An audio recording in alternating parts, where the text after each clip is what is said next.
Well, hello, everybody. Welcome to the 440th VFW podcast. We are back. It has been a little while, partly due to me being super busy in my personal life, but also partly due to the wing having been super busy flying, which, of course, is the point. But we are back, and we're super thrilled. Those of you that are like, hey, are you making another podcast? The answer was yes. Here we are doing it. And today, my guest is Dirk. Welcome back, Dirk.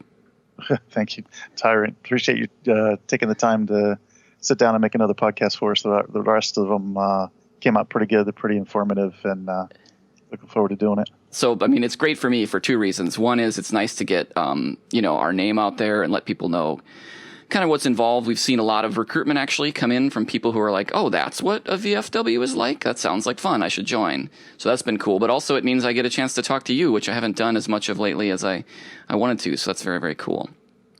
So a couple little things before we jump into our main topic today.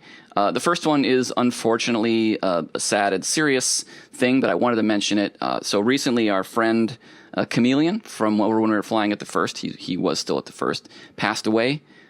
Really unfortunate. He was a really good guy, real life F-16 and F-15 pilot who served in the Gulf War.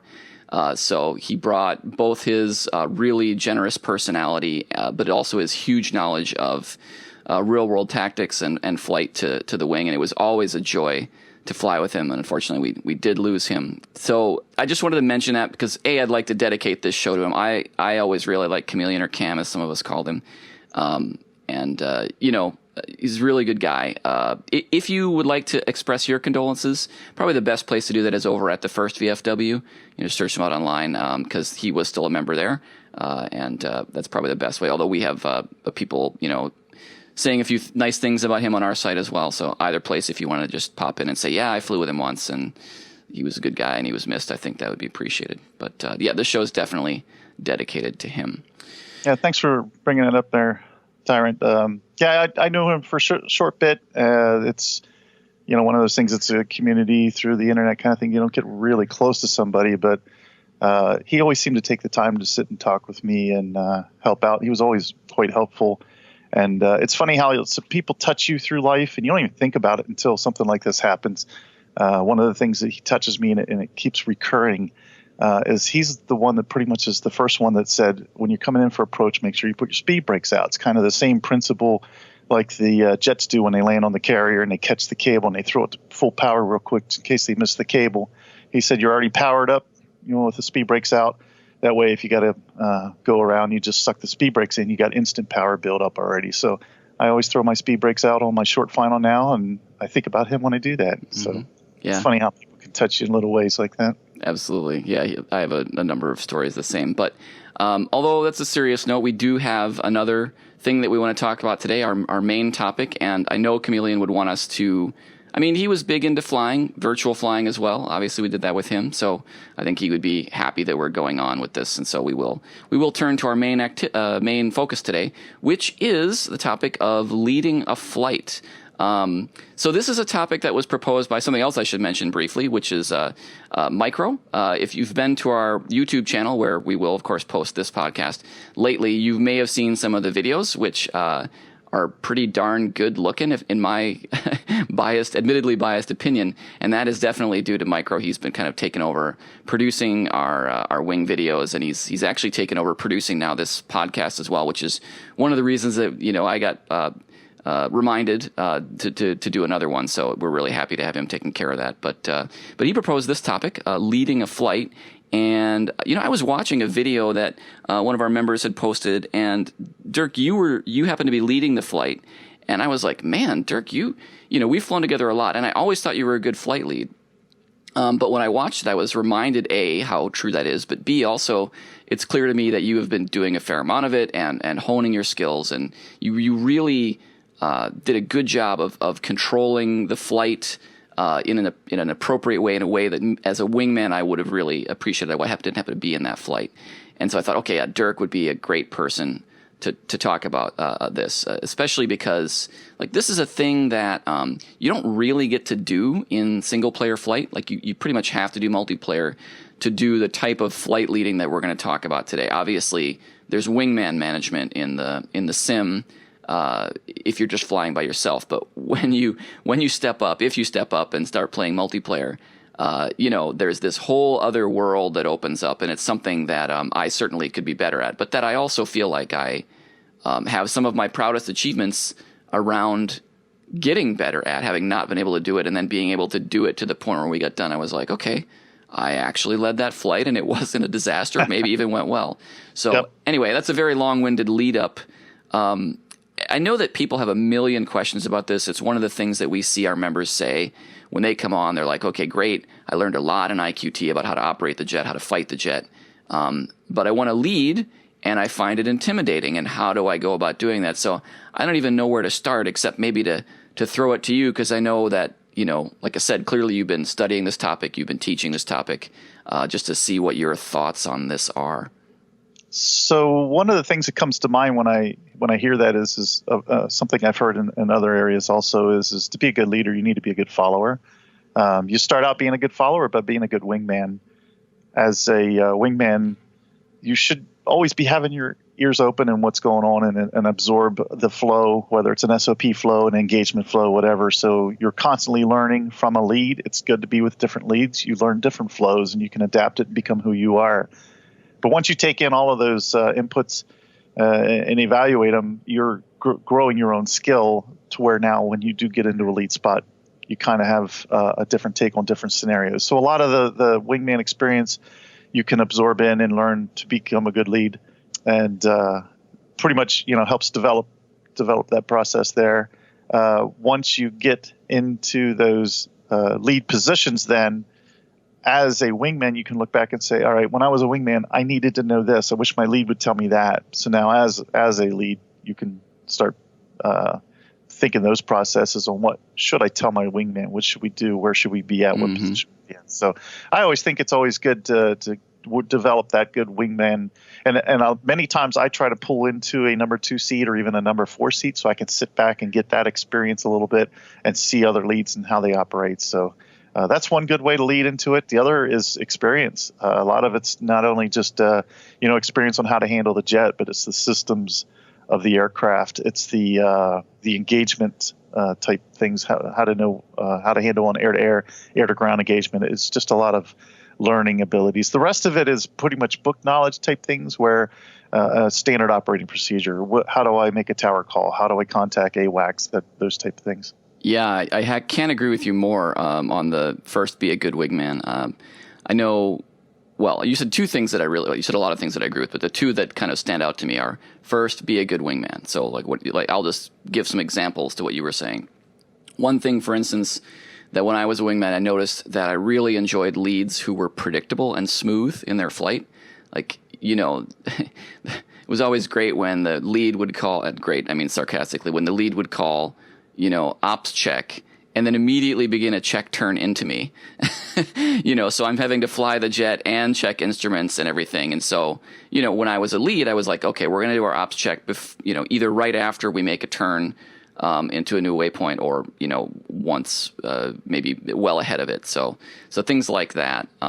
The other one I think that you said that's key, at least for me, was experience, right? So I think a thing that you would agree with, you didn't say this explicitly yet anyway, was you got to start doing it at some point, right? Which for me, the way I did it was I was running a campaign on Wednesday nights, and it was intentionally a little more casual. I mean, we have our wing flights where the emphasis is on flying as professionally as possible within the framework of having fun, and of course it being a simulator, right? And that's something that you reminded me before the show is, as always, we caveat all of this with, these operating procedures are intended to be about flying BMS. We take influence from the real world as much as possible, but of course, there are things that are happening in real flight that don't apply and that we know don't apply, and therefore we do differently. Right. That's a good thing to mention. I'm glad you reminded me of that. But so we have these flights, and we would say, okay, we're gonna take it down a little bit. We're gonna leave a little bit more room for mistakes,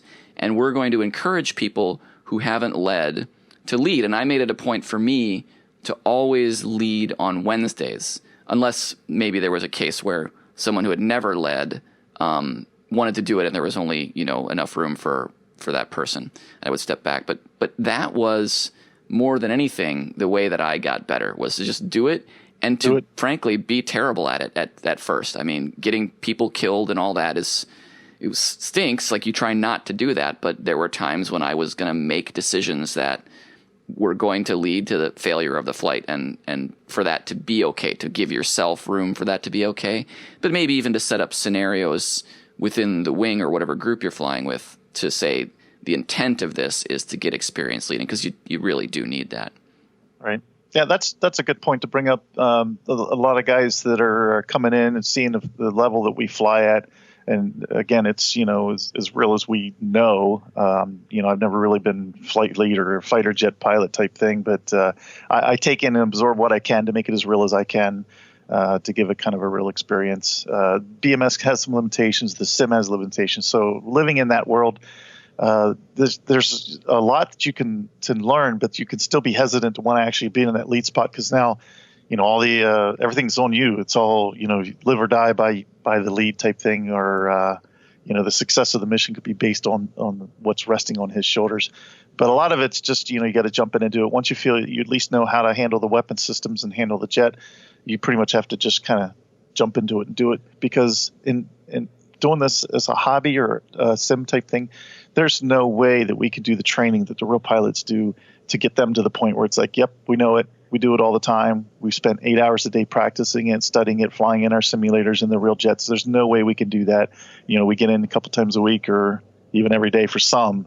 It's hard to even get that skill level up. So eventually you just got to say, well, I'll give it a try and see how it goes. And I think everybody that will back behind you, the wingmen, they'll just try to support it. Mm-hmm. But as you come in, the newer leads that are more newer at it, give yourself a bigger buffer zone. Don't push in quite as deep to the hostiles, or pick an easier type target to go after. Simplify things.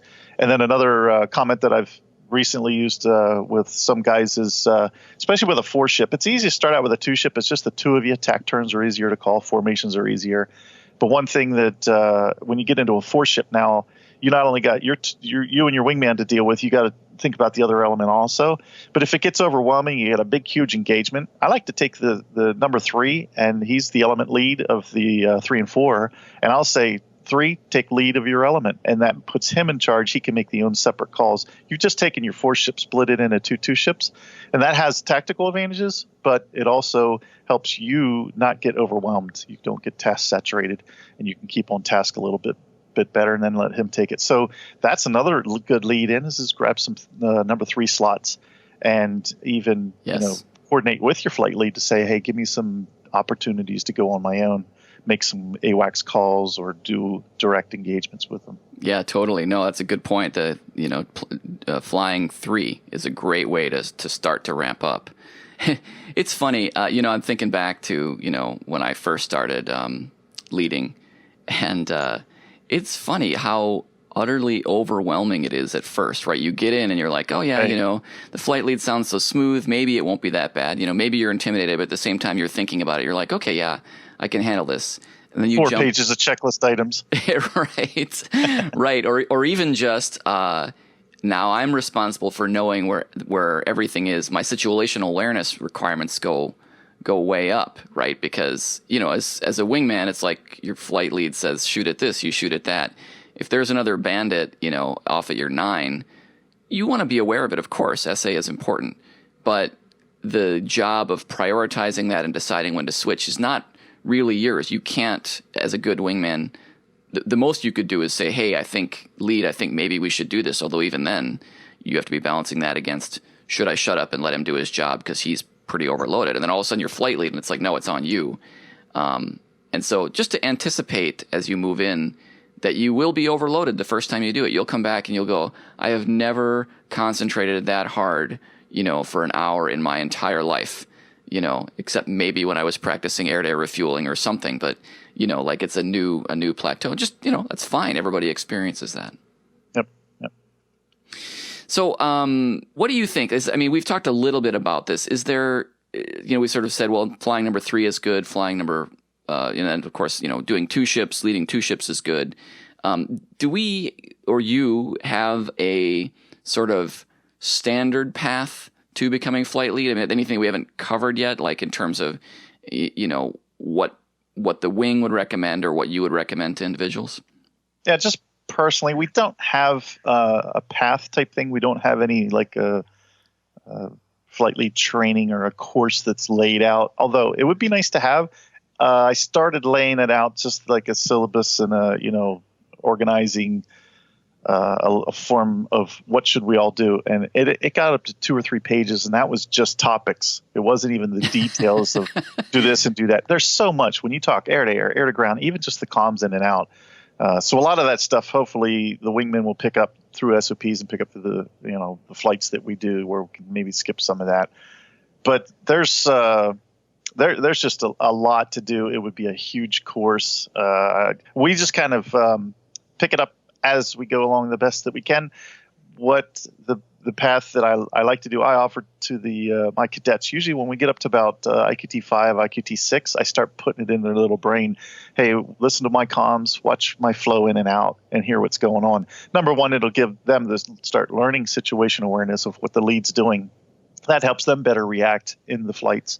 But it'll also get them to start actually listening to that stuff and not so much concentrating on all the switches and the noises and everything going on around the jet. But if they start picking up on that stuff, that's also going to help lead them into it. There are some opportunities where we can actually have them lead short little bits. I'll have a cadet will come off of an engagement. We're heading for the tanker. And I'll say, 2, spot up the tanker, take us in. I'm going to be on your wing. Mm-hmm. Or we'll return back to the base. So we'll do little tiny steps like that. That's a good opportunity to just kind of see how they handle it, see how they feel in it. Some are different levels than others. It just depends on, it could be a skill level thing, or it could be their own personal feelings on it. But I think it's like you said earlier, it gives everybody a little sense of accomplishment to actually be up in the front to lead and have somebody else with them. So it's good to do that. I look for those opportunities, and I offer those after the cadet practice. It's like, anybody want to go up, we'll go make it like a 2-ship. And we actually just had one recently. Went up as just a 2-ship and let the other one lead a flight just to kind of get some experience to maybe all the calls, the departure, formation calls, and all of that. And I just flew on the wing kind of thing. So there's the opportunity to do that. But beyond that, we don't really have anything at this point established firm other than just kind of picking at it here and there. So that's kind of the way we've been doing it in our wing currently. Mm-hmm. Yeah, and of course, the nature of a group is that people come in and they stay for a while, and as they stay, they gain an experience. And I mean, at the end of the day, we're putting up flights, and the flights, if it's a 4-ship, well, somebody's got to be in the number 1 seat. Which leads to the amusing situation that we see occasionally, which is 3 people sign up for a flight, perfectly normal. And we maybe haven't slotted everybody into an exact seat because there's a little shuffling at the last minute. And we get into the sim, and 2, 3, and 4 get filled. Right. And it's like, okay, can I have a volunteer, please? And that's actually, I think, it happens often enough that I think it's actually probably one of the most important reasons to have people who have at least a little bit of lead skill, because, just because you signed up for the number 2 or especially number 3 seat does not mean you're going to lead a flight. In fact, I can think of one time where, unfortunately, I had the experience already of having done it enough that it wasn't, terrifying. I signed up for a number 4. It was one of those days where I'm like, maybe it was the only one left, or I was just like, I don't have time to really prepare for this the way I'd like to. I'm like, I'll jump in the number 4. And due to a variety of reasons, I wound up leading a 3-ship. It made the most sense. So, it's a good thing to have in your belt to start working toward right away, because, you can help the wing by being ready to do that, even if you're not at a point where you're like, because we actually have guys that like to lead every flight. And that's great. But eventually you will be called on to do it. So you might as well start thinking about making it happen and getting your mistakes out of the way as soon as possible. Absolutely. One note on that also, when you were saying about number 4 leading the flight, you never know who gets hit. You could drive in on the first engagement, number 1 gets taken out. Somebody has to pick up and take over the lead of the flight. It should be, number 3, the element lead usually kicks in and then throws 2 back with them. So I usually try to keep an experienced guy in the number 3 seat if we're able. But if we're not, somebody else can pick up whoever, seems like they'd be able to pick up and take in on the experience of that. The other thing we're talking about as far as with, hesitation about taking it. I've heard some different reasons on, I'm not sure if I should do experience level or whatever. And some of it was even the communication factor on it. I've heard some hesitation, whether it's an accent or how fast they talk, or even languages around the different world, having to do the interpretation on it. And in a way that does have some to do it, but to me it's a smaller factor on it. I was in a flight recently where for some bug reason or software reason, I lost the ability to talk. I could hear, but I couldn't talk. So lead was pretty much giving me calls and I'd rock my wing kind of thing. So without any communications back and forth between the two of us that were definitive communication, we actually were able to do air-to-air engagement and successfully make it back. We got some kills out of it too. So knowing the flight parameters, or the way we fly, our SOP processes, and doing it, once you get wingman skill coming up to learn what that lead's going to do and prepare for it, you can do it with minimum communications. So that becomes a lesser factor on it. Allow me to set this up a little bit. So one of the things that I've always enjoyed is when we do missions with constraints. Like no GPS weapons, or you have to come in from this vector, or, we flew in the 1989 theater for a while. So that was a whole bunch of constraints, including no data link and no slammers and no precision weapons. And I love that stuff. I think constraints make for interesting problems to solve. Oh, another one. We flew in the ITO, and we flew the Israeli Air Forces, and they don't have much in the way of weapons because, the theater reflects the realities of the real world. And we were up against SA-17s, and we had to figure out how you take out a moving target with the weapons you have available to you. Is quite challenging. But you just made me think of another one, which is it would be really interesting to fly a combat mission and then sort of announce in the middle of it that your radio is out and you have to, maybe you can hear but you can't speak, and just use that as a constraint and see if you can pull it off the way that sounds like you did really well. So that's just a cool idea, I think. Yeah, all those little scenarios kind of add a little fun to them. I pulled a crazy one just the other night. I'm not sure if I got more flame or pats on the back from it, but it was exciting nonetheless. But we always have our standard pre-flight briefing. We get in the MC, or the ones hosting the mission. He gives an overview briefing of, this is where we're going to hit, this is what we're going to do, this is what the flight packages are. So I started doing all of that. And of course, I'm explaining that we're on alert because the Patriot systems are down. The other bar caps that were supposed to be planned were grounded because of weather. So our squadron was on alert. So all the pilots here were on alert tonight. So be prepared and get your jets ready. Make sure you have your towers set. So I went through a couple of little things like that in the scenario. And then I kind of abruptly stopped it and I said, flash message just come in. We've got inbound hostiles. They're going to be in engagement range within Kunsan in 15 minutes. Everybody scramble to your jets now and take off. We all had 10 minutes to go and get started up and started it. And I tested. We can actually get this thing started up and aligned by 7 minutes and be taxied out. And we actually did an intersection takeoff in about a minute to 2 minutes, and we're airborne with at least 40-mile range to engage the contact. So it's fun to throw those little crazy scenarios in.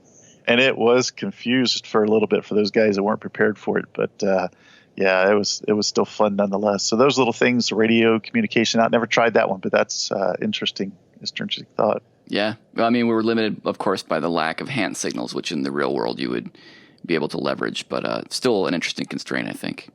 I try to use those a little bit. So when I've got a wingman that's on my wing a little bit, if the comms are busy and I don't want to just come over and say we're going to start a check turn, I'll do the wing flash. I'll actually do that. And if a good wingman's watching, he sees you dip towards him and he actually starts leaning away like what's he doing? Then you start your turn and he already got it. Nonverbal communication.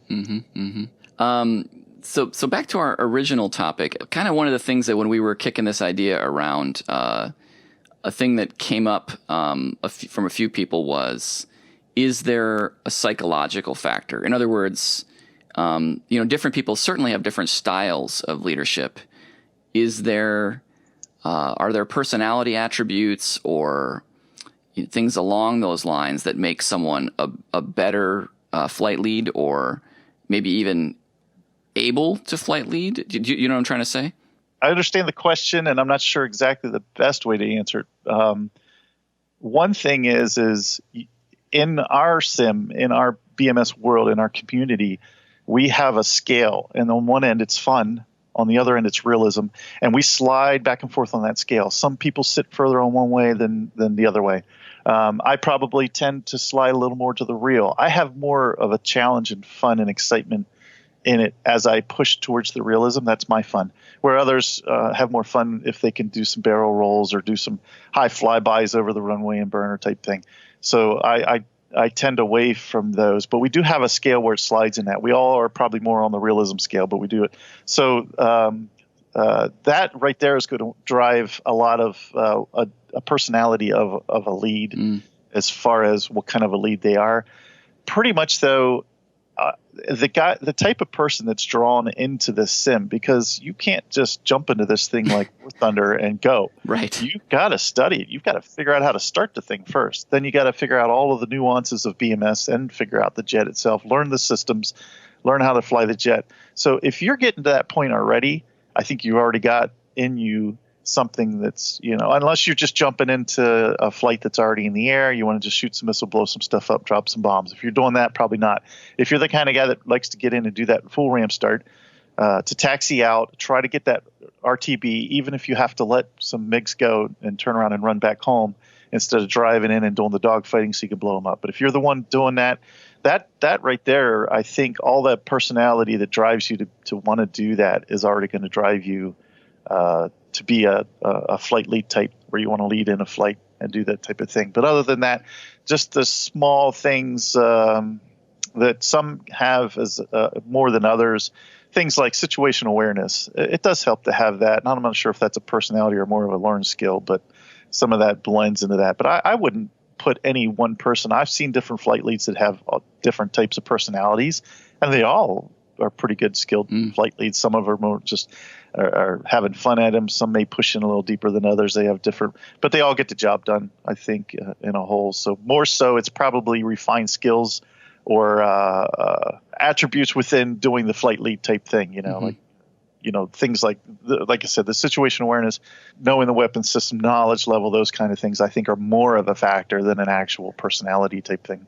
Yeah, I have to agree. I mean, the only slight modification, really, if it's one at all, I would make is, I know for me, for instance, my personality is such that I prefer the wingman role, which is not quite what you were addressing, but like different people have different preferences. Can I lead? Yes. Am I a pretty good lead? I think so. I feel like I am, and based on debriefs, which of course you mentioned all the things that we do that sort of would filter out somebody who might not do well in the role. I think that's one of them too, is being able to take criticism at the end and say, constructive criticism, obviously, at the debrief, and say, this is how we did things. What if we did it this way? Would that have been better to participate in those discussions? But from a personality standpoint, I will lead, and it doesn't bother me. In fact, I even have got some great flights where I led, and I was really proud of my accomplishments that way. But at the same time, for me, if you gave me a choice, probably my favorite seat in the flight is 2, by a slight margin. So I totally agree with everything you said. I think anyone that is going to fly in the way that we like to fly is able to lead and lead well. But I do wonder, because, one of the things that's really cool, I think, is that a good wingman can actually make a good leader even better, right? Like, absolutely. And in fact, can even sometimes rescue a lead that's, everybody has a bad day, right? Sometimes you get up and you're just behind the jet from the start. Even people with 1,000 hours can be like, yeah, there were problems from the beginning. My brain wasn't engaged. I got discombobulated on the climb out when there was a weird AWACS call, and I never felt fully confident. And I think having a good wingman makes that so much easier, to the point where it can actually rescue the situation. You call a tack turn, and it's like the wingman is already turning before you even started the call, type of thing. And I really enjoy that part as well. But I think they're all related, right? Like it's kind of like, this is the multiplayer aspect. It's not just lead or just wingman or whatever, but like there's skills of both in both, which I think is a really neat aspect. Absolutely. That's a good point I'll add on to, and it's kind of like the teamwork between 1 and 2, your wingman, your lead, to work together. It's almost like a choreographed dance where eventually one of you is going to step on the other person's toes. But the dance still looks good because you compensated. You both stumbled the same way and made it part of the dance routine. So the more that we work together with each other, the wingman might make a bad turn and you adjust as the lead to help out. The lead makes a bad call. The wingman points it out and says, "Oh, by the way, that little point out or miss something." That definitely helps out because we can't catch everything every time. So having a good supporting wingman and the lead supporting the wingman himself, it's a good team effort back and forth. Absolutely. As I suspected, we've already been talking for, I don't know, half an hour or something, and the time just flew by. This is clearly a topic that, based on like what you were saying about how you went to write a flight lead upgrade course and you had like 2 or 3 pages just of topics. It's very clear that we could spend many more podcasts on some aspects of this area, but I think maybe we will start to wrap up. The only thing I want to do is make sure that before we do that we get through anything else that you think is especially important about this topic. Like I said, we can always come back and drill down in later episodes. But did we miss anything from high level? I feel like we hit most of the highlights, but what do you think? Did we miss anything? I think we hit everything. I would probably put a little plug in there that if anybody's interested in the BMS sim, even other some of the other sims, if you're interested in flying it, you're a wingman or you're flying it solo. It's a different world when you get into multiplayer, and I highly encourage trying it. I know for years I was hesitant, thinking, well, I'm not sure I learned this, learned that. But there's a lot of help. We all know that we were all new at once upon a time, so we all do come in, with a big steep learning curve on these types of sims. But we know that, and we're there to support and help it. So not only check out virtual fire wings that you could join in and get part of, which is one of the reasons we do these podcasts. We're trying to put the word out to say, hey, we're the 440th VFW, and we have open recruiting. We're going to bring you in, try to learn all the basics that you can, but we're going to go ahead and refine you into a wingman. But also for those that are doing that now, try that flight lead position. It's definitely gives you a different thrill. I mean, I do love, like you said, I love to get in the wingman spot. I love flying the formations and being able to help and support and be where I'm supposed to be, when I'm supposed to be, to make a really good engagement, just as much as doing the flight lead. Also, I don't really strive for one or the other, but it's fun both ways. But there's just a different thrill when you're in the flight lead. You drive a flight in, you take your knowledge, put it all to the test, and bring everybody back out, get it all coordinated, make it flow real well. And it doesn't work at first, but as just with anything, you start out at a certain level, you build up. I think that's probably at the end of the day. I mean, we're having fun, but at the end of the day, we would like to have some sort of a sense of accomplishment that we've done something, even if it's an entertaining. I mean, people that go fishing like to get the big fish. The hunter likes to get the big racks. We come in and we like to have a good mission, complete it, successful, take our flight back and land.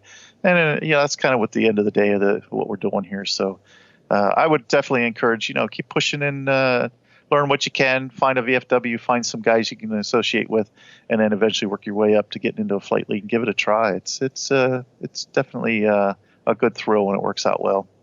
Yeah, absolutely. I second that completely. All right. Well, that was great. I think that's an awesome point to stop. Like I said, we've got Micro now. He's holding our feet to the fire, reminding us to do this more often. I wouldn't say making us, because I always enjoy it. Certainly enjoyed talking to you as always, Dirk. But hopefully we'll do a little bit better than we have over the last few months in putting these out. And this was in my, I guess, humble, not so humble opinion, was a really good one. And I'm glad that you took the time, Dirk, today to share your extensive knowledge on this topic. So thanks a ton for coming on. Definitely appreciate your time. And I probably was more nervous preparing for this podcast than I am for any flight that we've got. So it's not my forte. It's not my thing I'm comfortable doing, but I definitely want to, put the word out because it's something I enjoy, and hopefully others might pick up something from this and might get some enjoyment out of it too. So appreciate your time. I know you've been pretty busy schedule, and looking forward to getting more flying in, because I always enjoyed flying with you, whether it's leading or wingman. So thanks for your time. Absolutely. All right. Well, everybody, that is a wrap. I will only add, please come check us out on the forum at www.440thvfw.com, or just search for the 440th VFW.